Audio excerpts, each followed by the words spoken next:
केरला आने को। ओके पक्का आएगा ना? वो डाला पगड़ी था सिख।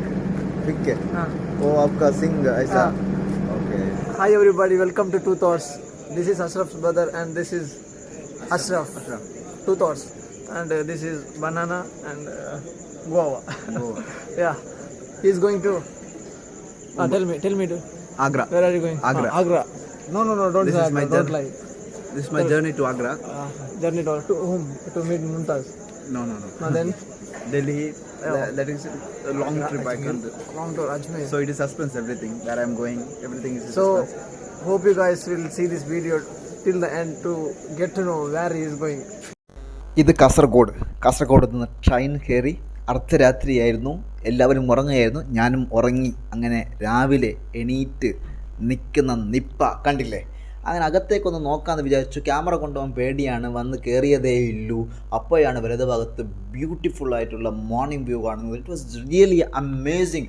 അതിങ്ങനെ കണ്ട് നിൽക്കുമ്പോൾ കാർവാർ സ്റ്റേഷനെത്തുന്നു. ഞാൻ ഇറങ്ങുന്നു, 2-3 പേരെ പരിചയപ്പെടുന്നു, കൂടെ സെൽഫി എടുക്കുന്നു.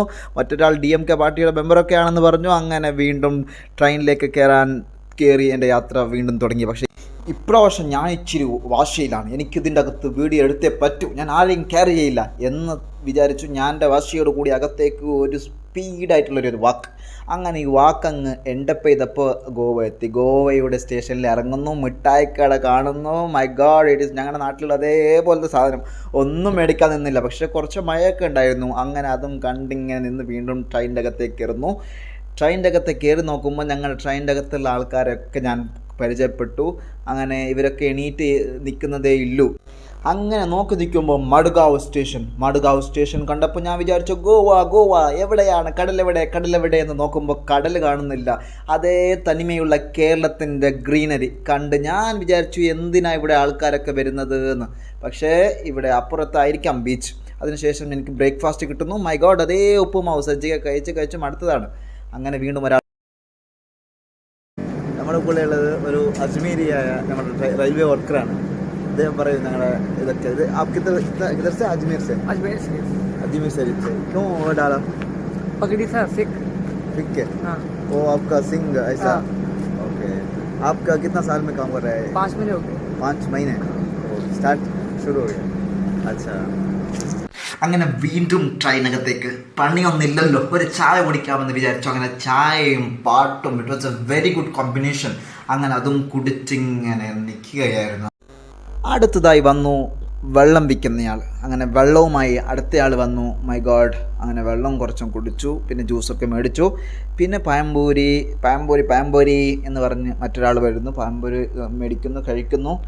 അങ്ങനെ നിൽക്കുമ്പോഴാണ് ഒരു പുഴ ഞങ്ങളുടെ മുമ്പിൽ വരുന്നത്. എന്താ ഞങ്ങളുടെ നാട്ടിലൊന്നും പുഴ ഇല്ലേ എന്ന് ചോദിക്കണ്ട.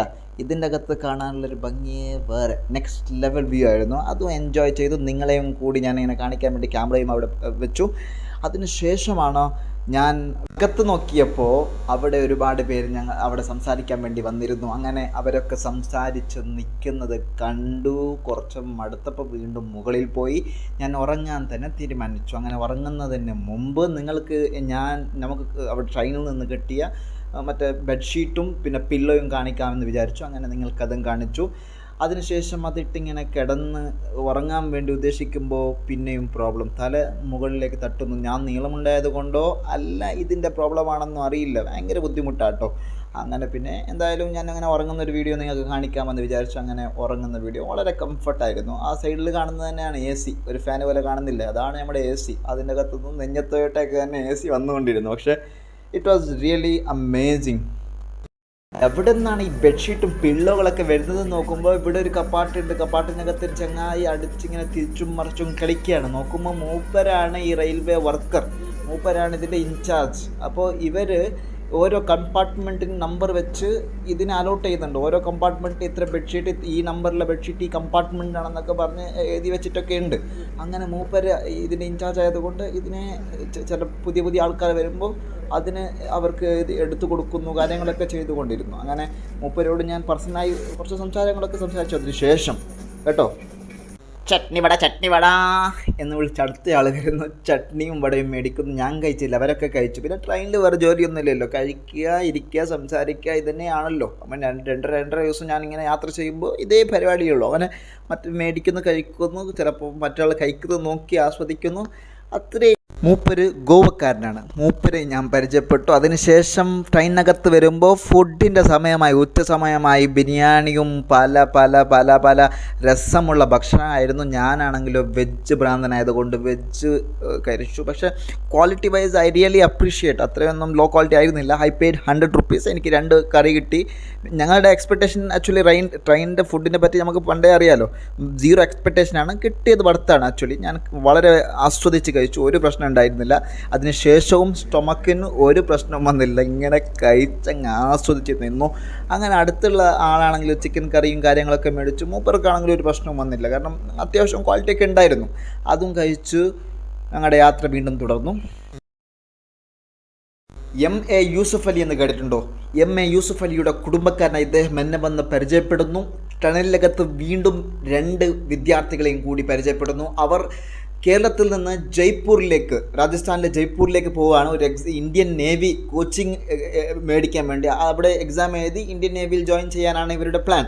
അതിനുശേഷം വീണ്ടും മറ്റൊരു കൂട്ടുകാരനെയും കിട്ടുന്നു. അദ്ദേഹം കേരളത്തിലൊരു ബിസിനസ് മാൻ ആയിരുന്നു. അദ്ദേഹം അതിൻ്റെ തൊട്ടടുത്ത ഫോട്ടോയിലുണ്ട്, ഞാൻ എഴുതിയും വെച്ചിട്ടുണ്ട്. മൂപ്പരാണെങ്കിലോ ടെക്സ്റ്റൈൽ ബിസിനസ് ആയിരുന്നു. കൊറോണ കാരണം ചെറിയൊരു നഷ്ടം സംഭവിച്ചു. അദ്ദേഹം ഇപ്പോൾ ഗോൾഡിൻ്റെ ഡിസൈനും കാര്യങ്ങളൊക്കെ ചെയ്യുന്ന വർക്കിൽ അദ്ദേഹം മുംബൈയിൽ ജോയിൻ ചെയ്യുന്ന, അദ്ദേഹത്തിൻ്റെയും മുംബൈയിലേക്കുള്ള യാത്രയായിരുന്നു.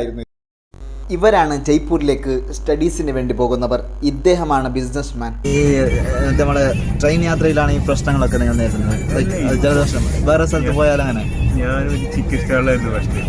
അതിൽ നിന്നിട്ട് അതിന്റെ അലർജി ആയിട്ട് വന്നതാണ്. അങ്ങനെ അവിടുന്ന് തന്നെ പിന്നെ ഈ പ്രശ്നം ഇങ്ങനെ കൊണ്ടുപോകാം. ഒരു സൊല്യൂഷൻ കണ്ടിട്ട് ഒരു ഡോക്ടറിനകത്ത് പോയില്ല? ഒരുപാട് ഡോക്ടറെ കാണിച്ചു. മൊത്തത്തിൽ കാണിച്ച് അടച്ച് ഒഴിവാക്കിയാണ്. മരുന്ന് കുടിക്കുമ്പോൾ ആശ്വാസം കഴിഞ്ഞു.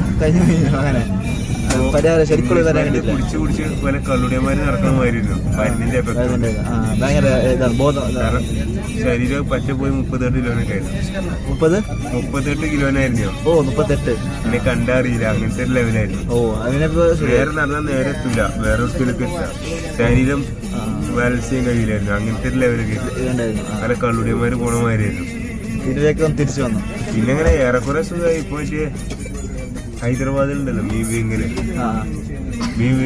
ഹൈദരാബാദില് നല്ല സ്പെഷ്യൽ. അതിന് പോയതിനു ശേഷം കുറെ മാറ്റം വന്നത്. പൂർണ്ണമായിട്ട് മാറിയില്ല. ഇപ്പൊ ഇങ്ങനെ തേങ്ങ വരയ്ക്കാൻ പോവാൻ കഴിയണ പണിയെടുക്കും, ബുദ്ധിമുട്ട് പണി അപ്പാടെ നിർത്തി പോരും. ഇതാകൊണ്ടെന്ന് വെച്ചാൽ പോയാണ്ട് ഒരു തെങ്ങ അരിച്ച് അതിന്റെ പൈസ വേണ്ടി പോരാ. ദിവസം കൂലിയാണെങ്കിൽ പ്രശ്നമാണ്. അതെ,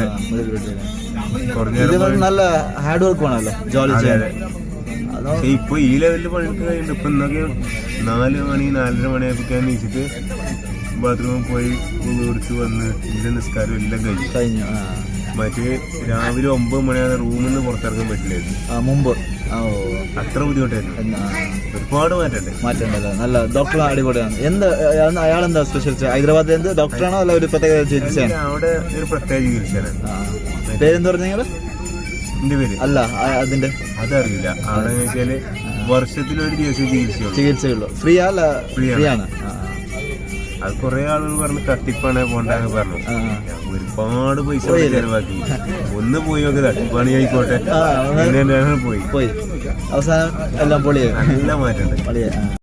കർവ് ഷേപ്പിൽ ഓടിക്കൊണ്ടിരുന്ന ട്രെയിനിനെ കണ്ട് ഞാനങ്ങ് അത്ഭുതപ്പെട്ടു പോയി. തൊട്ടടുത്ത് കാണുന്ന മലകൾ, അതുപോലെ തന്നെ ഈ ഒരു ഭംഗി കണ്ടങ്ങ് ആസ്വദിച്ച് പോകുമ്പോൾ തൊട്ടടുത്ത് സ്റ്റോപ്പ് വരുന്ന ഒരാളങ്ങ് ചാടി താഴോട്ട് കയറുന്നു. ആക്ച്വലി എനിക്ക് ഫുള്ള് കവർ ചെയ്യാൻ പറ്റിയില്ല, പക്ഷേ ഇറ്റ് വാസ് ഗുഡ്. അതിനുശേഷം ഞാൻ ഈ ട്രെയിനകത്ത് ബാംഗിൾസും കാര്യങ്ങളൊക്കെ വിറ്റ് വരുന്ന ആൾക്കാരെ കണ്ടു. അങ്ങനെ അവരും പരിചയപ്പെട്ടു. ബാംഗിൾസ് ഒന്നും മേടിച്ചില്ല കേട്ടോ. പിന്നെ രാത്രിയായി, ഉറക്കത്തിലായി. അങ്ങനെ രാത്രി ഞാനും എല്ലാവരും ഉറങ്ങി. ഒരു നീല കളറിൽ ഈ ഒരു ഭംഗിയുള്ള ലൈറ്റും ഇട്ടിട്ടാണ് എല്ലാവരും ഉറങ്ങുന്നത്. So it was A good sleeping. അങ്ങനെ ഉറങ്ങി. രാവിലെ എണീറ്റ് എന്തെങ്കിലും കഴിക്കണ്ടേ എന്നിങ്ങനെ വിചാരിച്ചാൽ ഉറങ്ങിയത്. രാവിലെ എണീക്കുമ്പോൾ എനിക്ക് കിട്ടി ബ്രെഡും ആംപ്ലേറ്റും. അതും കഴിച്ചു. ബാപ്പയാണെങ്കിലോ മറ്റു റൈസും കാര്യങ്ങളും കഴിച്ചു. ഇതൊരു ഓട്ടമാണ്, നിർത്താതെയുള്ള ഓട്ടം. അങ്ങനെ സ്റ്റേഷനിൽ നിന്ന് സ്റ്റേഷനിലേക്കുള്ള ഓട്ടം. അങ്ങനെ അതും കാണിച്ച AC കോച്ചാണെന്ന് പറഞ്ഞ കാര്യമില്ല. ടോയ്ലറ്റ് വൃത്തി ഉണ്ടായിരുന്നില്ല, വൃത്തിയാക്കുന്ന ആൾ ഒട്ടും വന്നതുമില്ല. പക്ഷേ ഇതിൻ്റെ അകത്തുള്ള ഫ്ലഷ് ടാങ്കിൻ്റെ ഫീച്ചേഴ്സ് എനിക്ക് ഇഷ്ടപ്പെട്ടിരുന്നു. വളരെ കൂടുതൽ ടോയ്ലറ്റിൻ്റെ അകഭാഗം വൃത്തിയാക്കി തരുന്നതായിരുന്നു ആ ഫീച്ചേഴ്സ്.